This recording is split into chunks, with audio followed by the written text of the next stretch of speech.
Pamokėlę pristato Frankė. Sumanios virtuvės sprendimai.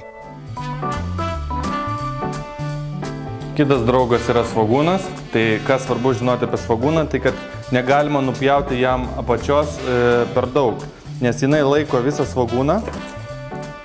Dėl to, kai pjaustysim kubeliais, mums reikalinga, kad svogūnas būtų vientisas ir jį laikytų.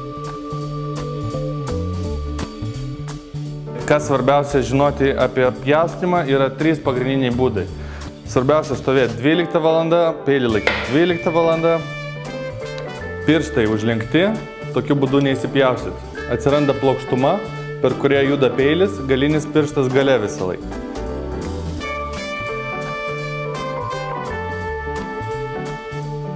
Tai šitas būdas vadinasi tiesiog pjaustymas, nes antras būdas yra chopping, tai tiesiog kapot, lygiai taip pat ranką laikom ir tiesiog kapojam. Ir trečias būdas yra pats saugiausias, jeigu nesigauna ir tas būdas, tiesiog uždedam ranką ant viršaus ir pjaustome tokiu būdu, smulkinam iki norimos konsistencijos.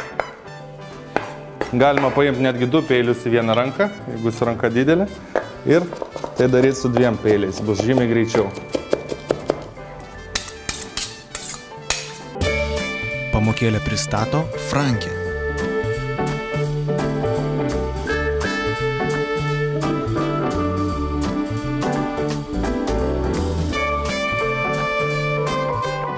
Gamink išmaniai su Frankė.